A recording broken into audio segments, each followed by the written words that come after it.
소아시아에 있는 그런 교회들에게 전한 편지 서신이 바로 에베소서입니다. 에베소서를 시작하면서 찬송하리로다 유로게토스, 소아시아에 있는 모든 교회에게 문안 인사를 한 사도 바울이 우리 주 예수 그리스도로 말미암아 우리에게 주신 신령한 복으로 말미암아 찬양한다, 그렇게 에베소서를 시작을 하고 있습니다. 세상의 기준을 보게 되면 사실은 사도 바울은 복을 받은 것이 거의 없는 그런 사람입니다.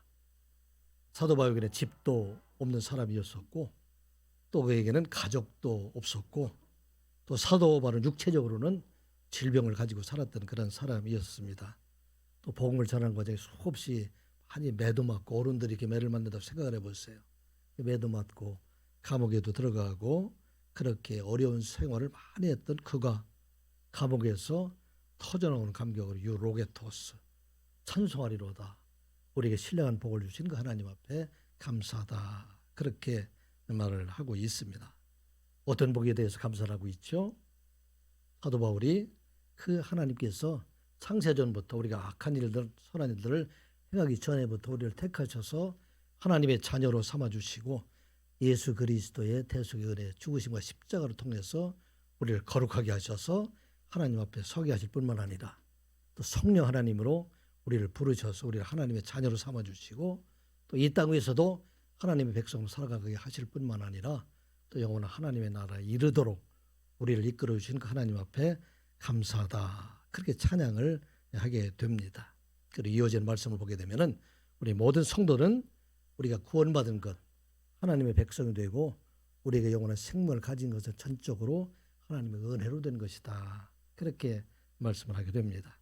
그리고 3장 이후에 우리에게 주신 말씀은 이제 거룩한 하나님의 백성이 되었기 때문에 우리는 이 땅 위에서도 세상 사람들과 똑같이 사는 것이 아니라 세상 사람들과는 다르게 이제는 거룩한 백성으로 살아가라 말씀합니다. 오직 너의 심령이 새롭게 되어 하나님을 따라서 의와 진리의 거룩함으로 새 사람을 입으라. 이제는 우리가 이 세상에 살아나갈 동안에 옛사람이 아니라 새로운 사람으로 살아가라 말씀을 하고 있습니다. 그리고 늘 성령에 충만해서 그리스도를 경외함으로 피차 서로 간에 복종하고 서로 살아가는 사람으로 살아가라, 그렇게 말씀을 하고 있습니다. 이 시간 예배를 통해서 여러분들의 마음은 어떻습니까? 이 말씀은 아마 제가 8년 가까이 계속해서 하신 말씀인데, 여러분들이 실제로 새 사람으로 이렇게 살아서 날마다 하나님 말씀 안에 순종하면서 살았습니까? 피차 복종하고 어떤 어려움 가운데서 서로 사랑하며 서로 하나가 되는 그런 삶을 살아왔습니까? 어떻습니까? 돌아보면 사실은 그렇게 산 때가 참 많지 않았던 것을 우리가 보게 됩니다. 그런데 여러분 어때요? 그렇게 살아가려고 애를 썼을까요? 아니면 애를 쓰지 않았을까요? 아마 여러분들이 살아가려고 애를 많이 썼을 거예요. 그런데 세상에 나가 살다 보니까 나도 모르는 사이에 우리 늘 기도하는 것이 그런 기도이지 않습니까? 하나님 말씀대로 살아보려고 애를 썼는데 그럼에도 불구하고 제가 이 말씀대로 살아오지 못한 때가 참 많이 있습니다. 그렇게 우리를 말하고 있습니다. 왜 그럴까요? 우리가 성령 안에서 하나님 백성으로 살아가는 우리들에게는 늘 마귀가 우리를 대적하고 있기 때문에 하나님의 백성으로 살아가지 못하게 하고 또 우리를 넘어지게 해서 하나님 백성이 아닌 세상 백성으로 마귀의 자식으로 우리를 끌어가게 하기 위해서 우리를 늘 대적하고 있기 때문에 우리는 열심히 살아오려고 했음에도 불구하고 그렇게 살아오지 못하고 있었다, 그렇게 말씀하고 있습니다. 사도 바울이 이제 에베소서를 마감하면서 마지막에 그들에게 전하는 말씀이 바로 오늘 본문에 이어지는 말씀입니다. 에베소 6장 10절에 어떻게 기록이 되어 있습니까? 끝으로 너희가 주 안에서와 그의 능력의 힘으로 강건하여지고, 이 마지막 하고 있던 말씀입니다. 너희들 하나님 은혜로 구원받고 새 사람이 되어서 새 사람을 살아가야 되는데 그렇게 살아가지 못하는 너희들에게 파이널리 이제 마지막으로 얘기한다. Be strong, 강해져라. 어디에서? In the Lord. 예수 그리스도 안에서 강해지고 in His might power. 그 강한 힘의 능력 안에서 강해져라. 그리고 강해질 뿐만 아니라 11절에 보게 되면은 마귀의 관계를 등이 대적하기 위하여 하나님의 전신갑주를 입으라. 우리가 마귀를 대적하기 위해서는 하나님의 전신갑주, put on the full armor of God. 하나님의 전신갑주를 완전히 무장해라. 그래서 너희들이 능히 마귀를 대적하는 자가 되어야 된다. 그렇게 말씀을 하고 있습니다. 사도 바울은 전 로마 전역을 다니면서 복음을 전하고 있기 때문에 많은 로마 군인들을 그 눈으로 보았을 거예요. 지금도 감옥에 있기 때문에 그 군사들이 어떻게 하고 다니는가 그것을 봤을 겁니다. 완전 무장을 하고 그렇게 전투에 나가는 그 사람들을 보면서 우리 성도들도 이 땅에 살아나가게 될 때 우리도 그와 같이 완전 무장을 한 사람처럼 나가서 세상에 살아가지 아니하면 우리도 모르는 사이에 사탄의 대적에서 이길 수가 없다. 그렇게 말씀하고 있어요. 여러분들 실제 그렇잖아요.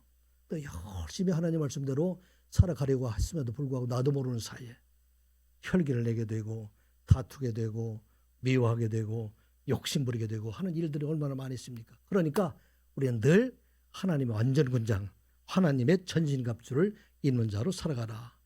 진리로 허리띠를 띠고 의의 호심경을 붙이고 평안의 복음으로 준비하는 것으로 신을 신고 또 마귀의 공격을 대적하기 위해서 믿음의 방패를 가지고 구원의 투를 가지고 또 성령의 검 하나님 말씀을 가지고 마귀를 대적하라. 그렇게 말씀하고 있습니다. 왜 우리가 마귀를 못 이길까요? 우리가 이 시간 마귀를 이기기 위해서 꼭 생각해야 될 것이 있어요. 마귀는 사람이 아닙니다. 마귀는 영적인 그런 실체이기 때문에 우리의 눈으로 보이지는 않아요. 그런데 이 마귀는 항상 누구를 통해서 성도들을 공격하고 있는가? 사람들을 통해서 우리를 공격하고 있다 하는 것을 우리가 잊지 말아야 됩니다. 우리가 생각할 때 마귀는 뿔 달리는 어떤 괴물로 우리에게 오는 것이 아니라 내가 사랑하던 아내를 통해서 오게 되고 내가 사랑하는 남편을 통해서 오게 되고 내가 존경했던 부모를 통해서 내가 사랑하는 자녀들을 통해서 형제 자매들을 통해서 이웃을 통해서 우리를 공격하고 있다 하는 것을 우리가 잊지 말아야 됩니다. 그래서 우리 꼭 잊지 말아야 될 것은 우리는 마귀를 대적하는 것은 사람을 대적하지 아니하고 마귀를 대적하는 자가 되어야 된다 하는 것을 말하고 있어요. 여러분들 혹시 여러분들 마음속에 이렇게 보기 싫은 사람들, 혹시 미워하는 사람들, 대적하는 사람들, 이런 사람들이 아마 여러분들 주위에 있을지 모릅니다. 그런데 이 사람들은 어떤 사람들인가? 그렇게 미워했던 사람이 전에 가장 사랑했던 사람들이에요. 가장 가까이 있던 사람들. 이 사람들, 그 사람들 바로 우리의 아내요, 남편이요, 자식이요, 부모요, 우리 교회 같은 교인들이고 또 직장 동료이고 이 땅의 모든 백성들, 이 사람들이라 하는 것을 우리가 잊지 말아야 됩니다. 바로 예수님께서는 그들을 위해서도 십자가에 죽으시고 우리를 세상에 보내신 것은 바로 그들을 구원하기 위해서 우리를 보내셨다 하는 것을 말하고 있는 것입니다.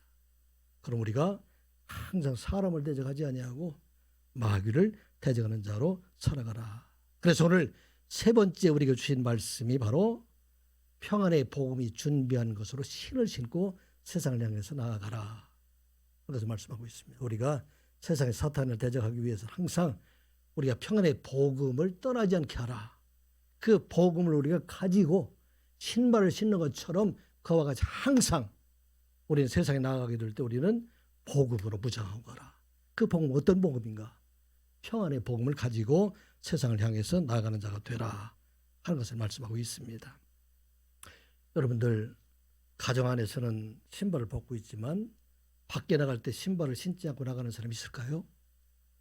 여러분들 신발 신고 나가는 사람 하나도 없어요. 물론 아직도 지역에 따라서는 아프리카나 이런 지역에서 보면은 맨발로 이게 다니는 사람이 혹시 있을지 모르지만은 로마 시대와 같이 지금 이와 같은 때 전쟁을 하는 사람들, 이런 사람들에게는 반드시 신발을 신고 전쟁에 나아가야 하는 것처럼 우리가 이 땅 위에 악한 마귀와 사탄과 싸우기 위해서 반드시 우리에게 가지고 가야 될 것, 우리가 준비해야 될 것, 이게 바로 복음의 평안의 복음의 신발을 가지고 가라 하는 말씀입니다. 사도 바울이 지금 이 보고 있는 이 신발은 로마의 군화를 지금 얘기해요. 칼리가라는 그 군화가 있는데 여러분도 아마 영화 같은 데 보게 되면 아마 보았을 겁니다. 앞에 발가락이 있는 부분들은 뚫려 있고 그리고 밑에는 징으로 박혀 있고 가죽으로도 이렇게 둘러 덮여 있고 이것이 발목이나 정강이 쪽에 붙여가지고 그 다음에 이것을 단단하게 메어진 신발도 아마 여러분들이 보게 될 겁니다. 아무리 걸어도 헤어지지 않고 땅에 어떤 장애물이 있어도 바닥을 뚫지 못하는 그런 견고한 신발 판정과 같은 그것을 신고 가라. 세상에 나아가게 될 때 그런 자가 되라 하는 말씀입니다. 여러분들 중에서 아마 말씀드린 대로 신발을 신지 않은 사람들은 하나도 없을 거예요. 요즘에는 집집마다 이 신발에 막 신발장이 가득 차서 갈 때마다 어떤 신발을 신고 가야 될까 여러분들 고민하는 사람들도 아마 많이 있을 겁니다. 근데 우리 어렸을 때는 각 사람에게 우리 권사님이 하신 것처럼 신발 여러 개 가진 사람은 별로 없었어요. 거의 고무신 하나 이 신발만 우리가 가지고 살았던 때가 있었습니다. 그래서 이 고무신도 항상 주는 것이 아니라 설빔 때나 추석 때나 그때 이게 추석빔으로 해서 설빔으로 옷과 함께 고무신 것을 주었던 것을 보게 됩니다. 그래서 처음에는 이 고무신이 너무 아까워서 이 가슴에 품고 다니던 때 그런 때도 아마 있었을 겁니다. 그런데 그 신발 중에서 여러분들이 좀 주제와는 조금 다르지만은 아무리 신어도 닳지 않은 신발이 나온 때가 있어요. 어떤 신발이죠? 타이어표 검정 고무신. 거의 아무리 신어도 이것은 잘 떨어지질 않아가지고 설날에 대해서 이게 추석빔을 하나 받아야 되는데 아직도 신발이 안 떨어져가지고 여러분들 그런 거 해본 적이 있어요. 저는 그거 해봤어요. 세메트 같은 데 막 이렇게 긁어서 떨어지게 하려고 그런 때가 있은 적이 있었어요. 그래서 새 신발 살라고 그런 때가 여러분들도 아마 있었을 것이라 생각이 됩니다.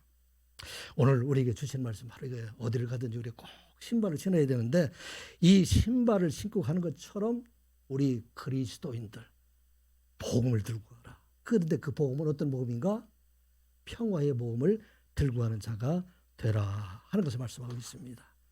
이것은 우리 그리스도인들이 어느 곳을 가든지 그리스도인들이 가게 되면 싸움이 말리는 사람들이 되어라. 거기에 평화가 임하는 것이 되어야 된다. 여러분들 중에 그런 사람들 있잖아요. 그 사람 보면 다 화기하게 해서 모든 사람이 하나가 되는데 어떤 사람이 오게 되면 싸움을 일으키는 사람들도 있잖아요. 그런 사람들이 되지 말고 우리 복음이 준비한 평화의 복음이 준비하는 것으로 복음을 가지고 가라는 이야기는 여러분들이 가는 곳마다 평화의 소식을 전하고 그 평화의 소식과 함께 그리스도를 전해서 그곳에 참 하나님 평화가 임하도록 하라. 이것이 바로 우리가 영적 전쟁에서 승리할 수 있는 그 길이다 하는 것을 말씀하고 있어요. 이 시간 예배하는 우리 모두가 평화의 복음으로 준비하는 것으로 신을 신고 세상을 향해서 나아가는 여러분들 되시기 바랍니다. 이렇게 살아가게 될 때 우리는 영적 전쟁에서 승리하는 자가 될 수 있다. 그렇게 말씀하고 있습니다. 하나님의 완전 군장에서 가장 필요한 것 복음이 준비한 것으로 신발을 신으라 하는 말씀입니다. 자, 우리가 먼저 이렇게 영적 전쟁을 하기 위해서 그러면 이 평화의 복음을 준비하면서 살아가야 된다. 그게 말씀하고 있습니다. 그럼 이 평화의 복음 이것은 무엇인가? 복음이라는 얘기를 많이 들었잖아요. 복음이 뭘까요? 이 헬라어로는 이 복음이 유앙겔리온 이렇게 말하고 유앙겔리온. 영어로서는 가스펠이라고 얘기도 하고 또 굿뉴스 좋은 소식이다. 그렇게 말을 하고 있습니다. 이 복음이라는 헬라 유앙겔리온이라는 말이 유래된 것은 어디에서 유래됐느냐면 페르시아하고 그리스와의 전쟁할 때 그때 유래되었다. 그렇게 알려지고 있습니다. BC 538년도 바벨론을 정복한 세계 패권을 차지한 페르시아. 바벨론이라는 것은 요즘으로 얘기하면 그건 이라크예요. 또 페르시아로 얘기하면 요즘 이란이에요. 이라크나 이란은 다 어디에 지방? 아시아 지방에 있잖아요. 아시아 지방을 점령했던 이 페르시아가 이제는 이 아시아를 넘어서 유럽으로 진격에 들어가게 되는데 이 유럽을 진격할 때 처음 만나는 곳이 바로 마게도니아 지방이 됩니다. 이 마게도니아 지방을 그때 당시에 다스리고 있던 것이 바로 그리스였는데 100만 다구원에 되는 페르시아 군대, 이 군대가 지금 마게도니아를 넘어서 그리스를 침략하려고 이렇게 들어가고 있을 때입니다. 그리스에 있는 모든 사람들이 남자들은 다 동원해서 죽기를 각오하고 페르시아와의 전쟁을 이렇게 치르게 됩니다.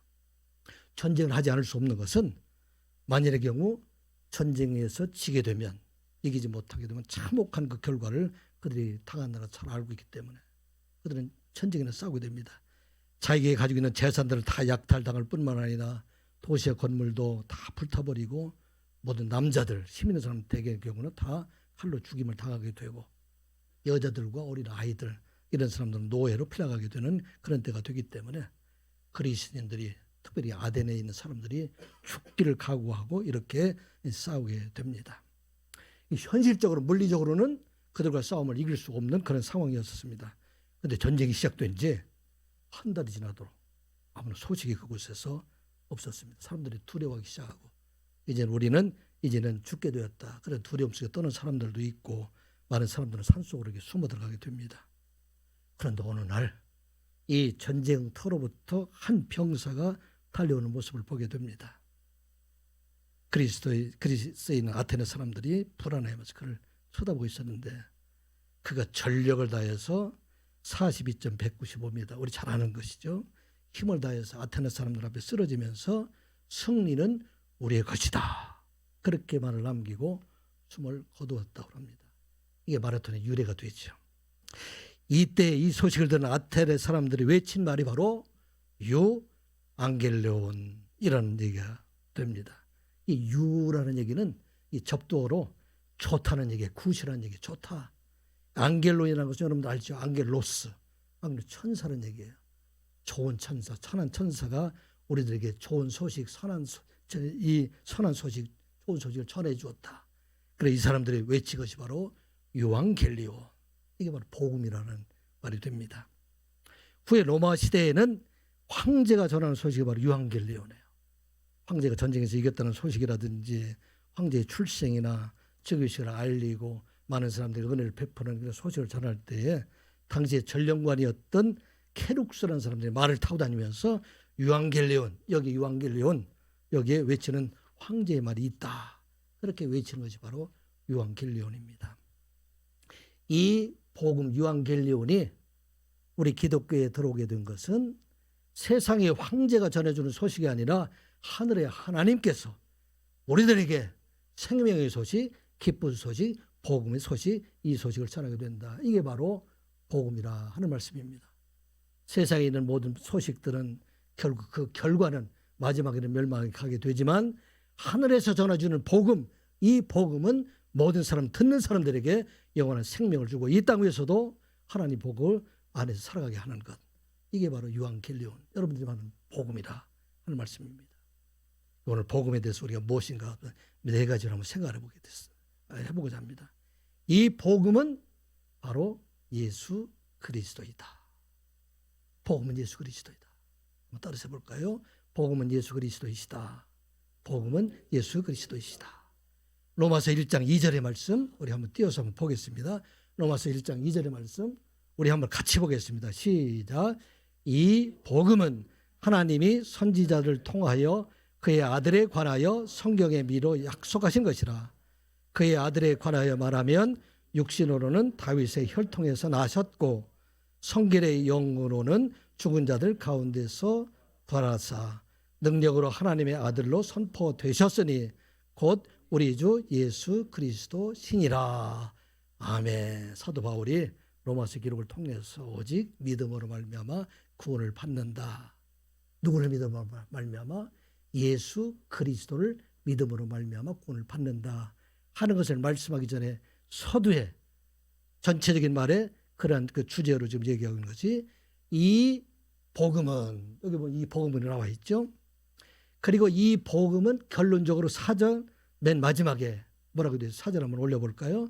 사절에 보게 되면 새 마지막 어떻게 되어 있습니까? 곧 한번 같이 읽어보겠습니다. 시작. 곧 우리 주 예수 그리스도 신이라. 한마디로 얘기해서 이 복음은 곧 우리 주 예수 그리스도 신이라. 복음은 바로 예수 그리스도시다.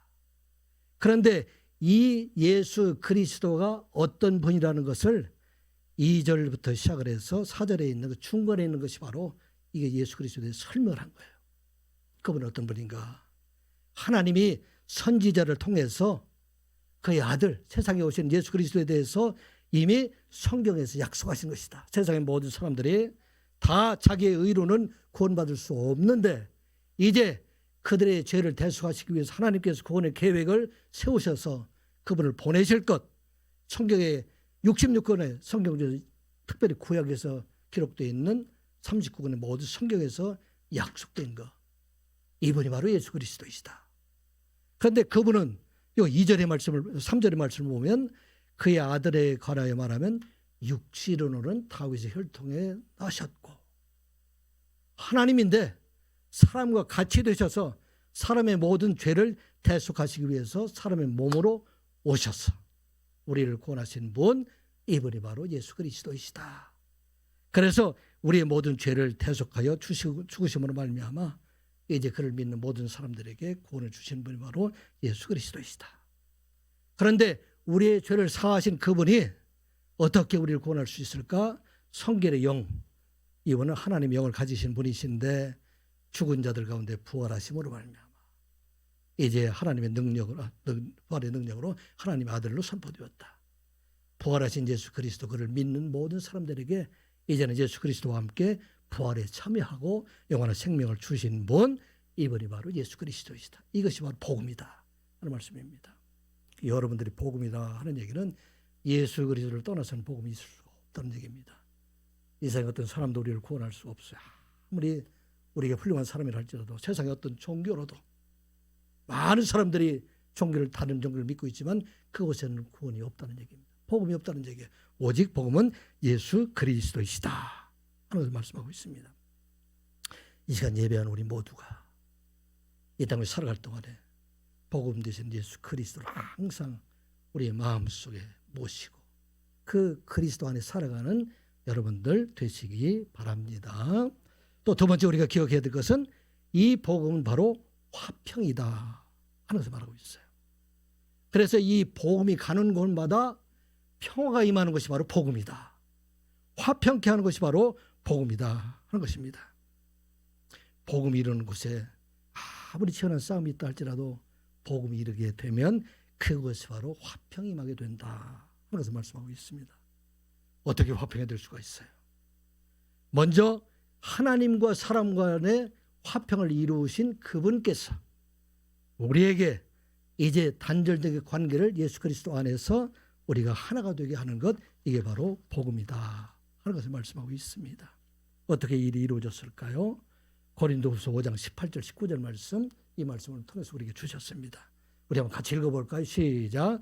모든 것이 하나님께로서 났으며 그가 그리스도로 말미암아 우리를 자기와 화목하게 하시고 또 우리에게 화목하게 하는 직분을 주셨으니 곧 하나님께서 그리스도 안에 계시사 세상을 자기와 화목하게 하시며 그들의 죄를 그들에게 돌리지 아니하시고 화목하게 하는 말씀을 우리에게 부탁하셨느니라. 아멘. 먼저 이 복음은 사람과 하나님과의 관계를 화목하게 하셨어요. 그런데 이 화목을 어떻게 하셨어요? 빨간 것을 여기 보면 그리스도로 말미암아 화목하게 하셨다. 그렇게 말하고 있어요. 우리가 하나님과 화목하게 된 것은 어떻게 화목되었습니까?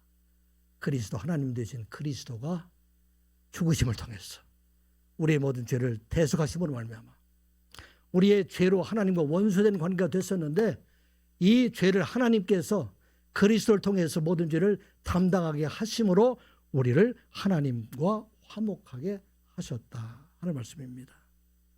여러분들 하나님과 화목한 자 되었습니까? 여러분들 하나님과 화목한 자 되었습니까? 어떻게 화목한 자 될 수 있어요? 예수 그리스도를 믿는 사람들, 예수 그리스도가 우리의 모든 죄를 대속해 주셨다 하는 것을 믿는 사람들, 이 사람들은 하나님과 화목한 자가 되었다 하는 것을 말씀하고 있는 것입니다. 이 하나님께서 우리에게 또 화목하게 하는 직분을 우리에게 주셨다. 이 복음은 화목이라는 얘기예요. 어떻게 주셨습니까? 이 땅에 살아갈 동안에 모든 싸움에서 여러분들이 이 화목하는 직분을 감당하는 자가 되라 하는 것을 말씀하고 있습니다. 서두에서 말씀드렸죠. 마귀와 싸움에서 이기는 것은 사람과의 싸움에서 지는 자이다. 여러분들이 꼭 기억해야 될 것은 화목의 칙분은 예수 그리스도를 통해서 하나님이 지셨어요. 하나님이 죽으셨어요.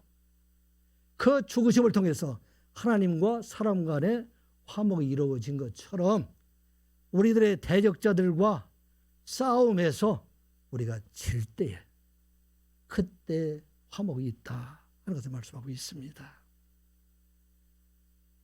사람과의 싸움에서 이기는 것, 이건 사탄과의 싸움에서 지는 거예요. 사람과의 싸움에서 지는 것, 이게 바로 사탄과의 싸움에서 이기는 것이다.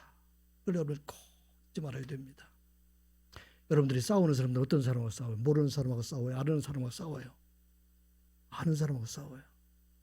다 친한 사람들이잖아요. 다 우리 가족이고 교인들이고 직장 동료들이고 우리나라 같은 사람들이에요. 그런데 오늘 우리에게 주신 그 원리예요. 하나님과 사람과의 그 화목의 원리는 하나님이 지으셨어요. 하나님이 죽으셨어요. 이것처럼 우리가 이 땅에 살아갈 동안에 복음이 화목이 되는 것은 우리가 사람들과의 싸움에서 지는 사람, 이렇게 될 때 우리는 참 승리자가 된다 하는 것을 말씀하고 있는 것입니다. 이 영적 전쟁은 우리가 공산당하고 싸우는 싸움이 아니에요. 이 영적 전쟁 어디서 싸우고 있어요? 가정에서 싸우고 있어요. 이 영적 전쟁 어디에서 싸우고 있어요? 교회에서 싸우고 있어요. 이 영적 전쟁은 직장에서 여러분들이 가는 곳에서 싸우고 있다. 그런데 이곳에서 우리가 기억해야 될 것은 복음은 바로 화평케 하는 것이다. 하나가 되기 위해서 우리가 반드시 지는 자가 될 때 그때 하나님께 우리를 이기시게 하신다 하는 걸 우리가 기억하고 이 영적 전쟁의 원리 복음을 잘 기억해서 2024년도 여러분은 영적 전쟁에서 화평케 하는 자, 복음으로 승리하는 자로 살아가는 여러분들 되시기를 주님의 이름으로 축복합니다. 또 우리가 기억해야 할 것은 이 복음은 생명이다. 따라서 보면 복음은 생명이다. 복음은 화평이다.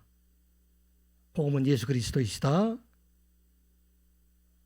예수 그리스도를 믿는 사람들에게 영생이 있는 것. 이것은 우리가 이 땅을 살아갈 동안에도 살아있는 자로 살아갈 뿐만 아니라 또 마지막 날에 우리에게 영원한 생명을 주시는 분, 그분이 바로 예수 그리스도이시고 그게 바로 복음이다 하는 것을 우리가 잊지 말아야 됩니다. 요한복음에 보게 되면은 계속해서 이 생명에 대해서 말하고 있어요. 나는 부활이요 생명이다. 나는 길이요 진리요 생명이다. 그리고 예수 그리스도가 친히 생명을 주시는 자이다. 그렇게 기록하고 있습니다. 요한복음 6장 35절 우리 같이 읽어보겠습니다. 시작. 예수께서 이르시되 나는 생명의 떡이니 내게 오는 자는 결코 줄이지 아니할 터이요 나를 믿는 자는 영원히 목마르지 아니하리라. 40절. 내 아버지의 뜻은 아들을 보고 믿는 자마다 영생을 얻는 이것이니 마지막 날에 내가 이를 다시 살리리라. 아멘. 예수 그리스도가 복음이 되셔서 우리에게 생명을 주시는 분이시다. 어떻게 될 때? 우리 예수 그리스도를 믿을 때, 예수 그리스도 안에 살아가게 될 때, 우리는 이 땅 위에 사람의 몸으로 살아 있지만 우리 안에 계신 예수 그리스도로 말미암아 우리 영원한 생명을 가진 자로 살아가게 하신다 하는 말씀입니다. 그리고 우리에게 40절에 있는 것처럼 마지막 날에 내가 이를 다시 살리라고 해. 예수 그리스도가 생명이시기 때문에. 그래서 생명을 가진 사람들에게는 이 세상의 어떤 것들도 우리를 두려워하게 할 수 없어요.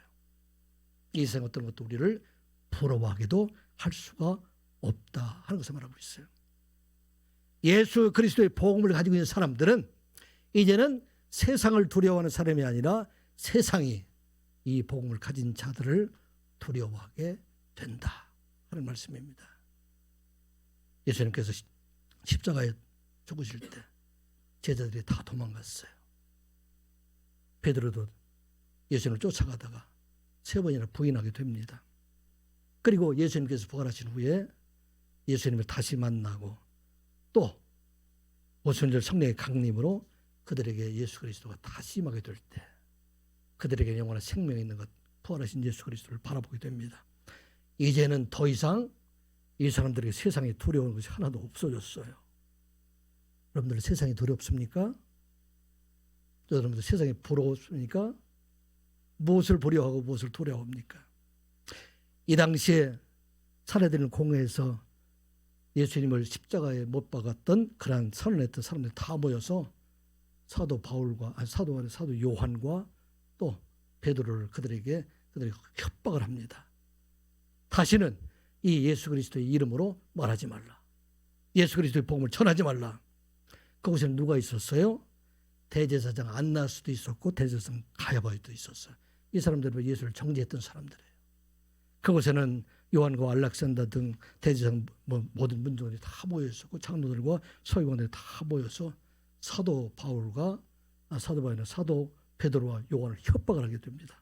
더 이상 예수 이름을 부르지도 말고 위협하지도 말라. 그런데 그들은 이제 더 이상 그들을 두려워하지 않습니다. 그들에게 담대히 말을 하게 됩니다. 다른 이로서는 구원을 받을 수 없나니 천하 사람 중에 구원을 받을 만한 다른 이름을 우리에게 준 일이 없음이라. 그리고 담대히 말합니다. 베드로와 요한이 대답하여 이르되 하나님 앞에서 너희의 말을 듣는 것이 하나님의 말씀을 듣는 것보다 옳은 것 판단하라. 우리는 보고 들은 것을 말하지 않을 수 없다 라고 했습니다. 이게 생명을 가진 자들의 모습이에요. 여러분들은 예수 그리스도 안에서 이 땅 위에 살아갈 동안에도 영원한 생명을 가진 자 되었음을 믿는 여러분들 되시기 바랍니다. 이러한 생명을 가진 자들에게는 결코 우리를 두렵게 할 수 있는 것이 없어요. 우리를 부러워하게 할 수 있는 것들이 없어요. 세상의 돈도 우리를 부럽게 하거나 우리를 두렵게 할 수 없고 세상의 명예도 권세도 어떤 것도 우리를 두렵게 하거나 무섭게 할 수 없다 하는 말씀입니다. 왜? 우리는 생명을 가진 자가 되기 때문에. 그래서 사탄과의 싸움에서 늘 이길 수 있는 것은 우리에게는 영원한 생명이 있다 하는 걸 말씀하는 것입니다. 선한 육의 모든 성도들은 이 세상에서도 생명을 가진 자로 살아가는 여러분들 되시기를 주님의 이름으로 축복합니다. 하나 우리가 또 기억해야 될 것은 복음은 하나님의 능력이다. 저는 예수 그리스도 복음이고 또 화평되는 것이 복음이고 또 생명이고 그 다음에 하나님의 능력이다. 복음이 전파되는 곳마다 하나님 놀라운 능력이 함께하고 있다 하는 것을 말씀하고 있는 것입니다. 사도 바울이 가서 복음을 전할 때 그 사도 바울이 연약한 자가 복음을 전할 수 있었던 것은 하나님의 능력이 그와 함께하고 있었기 때문에 어느 곳을 가든지 누구를 만나도 담대하게 주의 복음을 전할 수 있었던 것을 보게 됩니다. 로마서 15장 18절 19절 말씀 우리 같이 한번 보겠습니다. 로마서 15장 18절 19절 말씀 같이 봅니다. 시작. 그리스도께서 이방인들을 순종하게 하기 위하여 나를 통하여 역사하신 것 외에는 내가 감히 말하지 아니하노라. 그 일은 말과 행위로 표적과 기사의 능력으로 성령의 능력으로 이루어졌으며 그리하여 내가 예루살렘으로부터 도로 행하여 일루리곤까지 그리스도의 복음을 편만하게 전하였노라. 아멘. 사도 바울이 복음을 전할 때 어떻게 했습니까? 나를 통해서 역사하신 것 이외에는 내가 말하지 않겠는데 그 일은 내 말과 행위가 있을 때 거기 함께 따랐던 표적이 있었고 기사가 있었고 능력이 있었고 이런 것들이 나타났어. 그러던 모든 사람들에게 복음을 전할 수 있게 하셨다 하는 것을 말씀하고 있습니다. 초기에 복음을 전한 곳마다 하나님 놀라운 능력이 나타나는 것을 우리가 보게 됩니다. 사도들이 가는 곳마다 놀라운 능력이 나타났잖아요. 왜?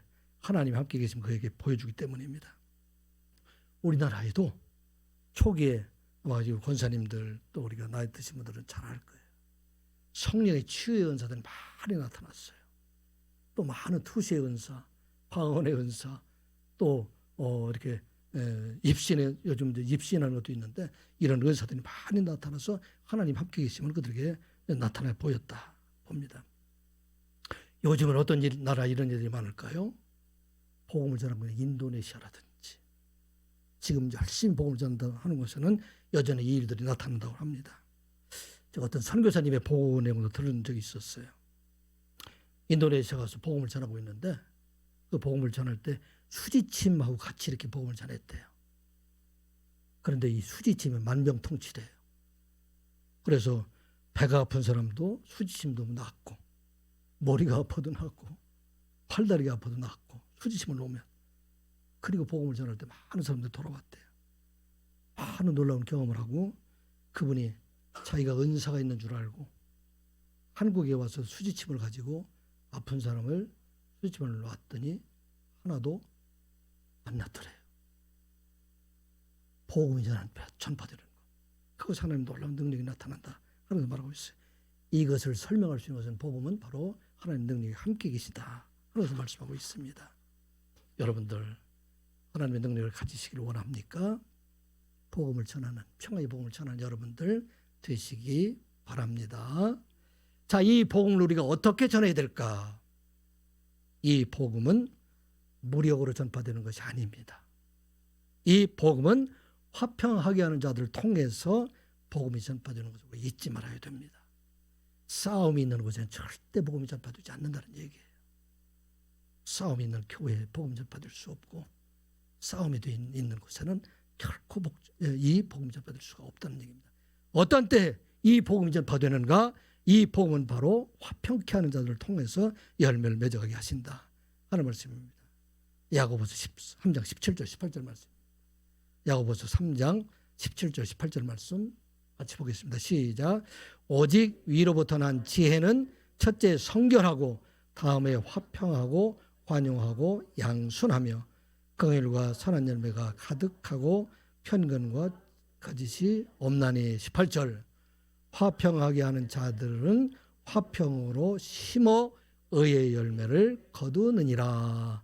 아멘. 하나님께서 위로부터 주신 지혜들은 성결하고 화평하고 관용하고 양순하고 긍휼과 선한 열매가 가득한데 이 선한 열매가 어떻게 열려지는가?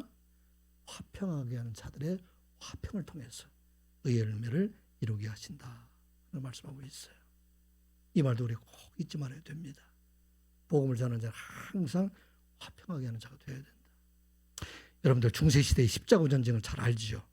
1095년부터 시작을 해서 1291년 동안 200년 가까이 그렇게 그 당시만 해도 이 중세시대에 기독교의 세력이 아주 하늘을 찌르듯하게 그렇게 큰 힘을 가지고 있어요. 군사력도 강했던 사람입니다.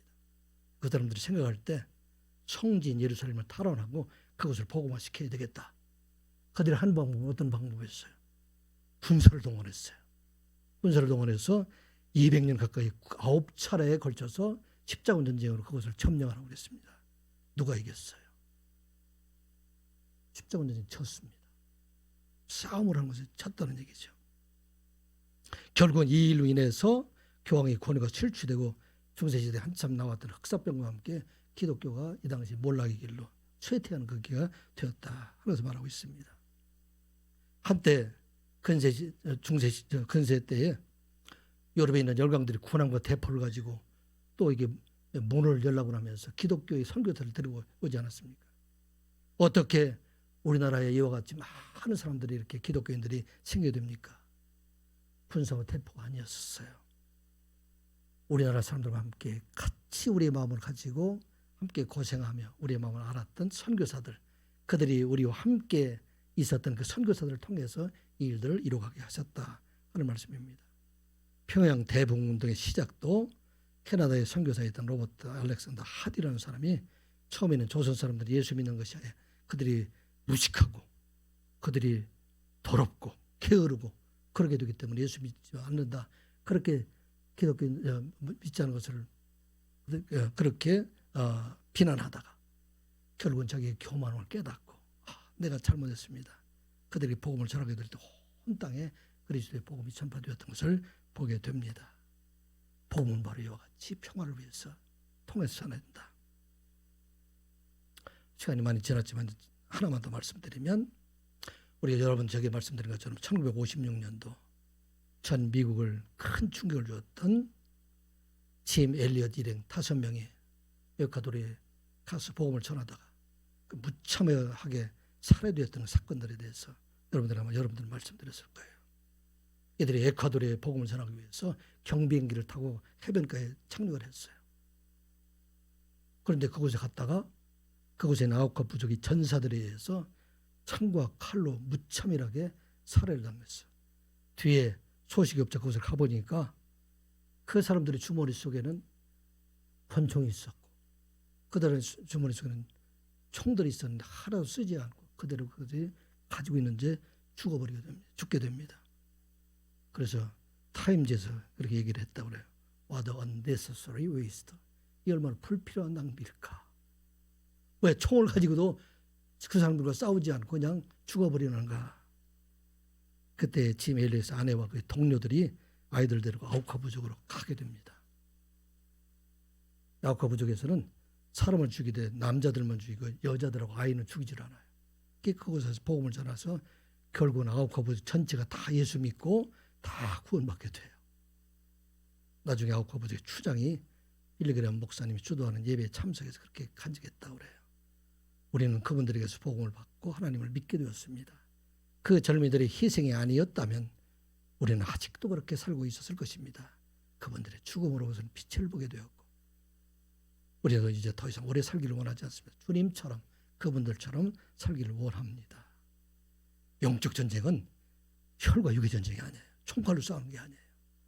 이와 같이 평화의 복음을 가지고 나가게 될 때 우리 하나님 그 놀라운 역사가 일어나게 된다. 2024년도 여러분들이 가는 곳마다 평화의 복음을 가지고 영적 전쟁에서 승리하는 삶을 살아가는 여러분들 되시기를 주님의 이름으로 축복합니다. 기도합니다. 아버지 하나님, 하나님의 말씀을 가지고 영적 전쟁에서 승리하는 저희들 되게 하여 주시옵소서. 복음 되시는 예수 그리스도, 복음 되시는 화목을 가지고 생명을 가지고 주의 능력을 가지고 온 땅에 나가서 하나님 복음을 전하며 살아가는 선한 이웃계 모든 성도들이 되게 하여 주시옵소서. 예수님의 이름으로 기도드리옵나이다. 아멘.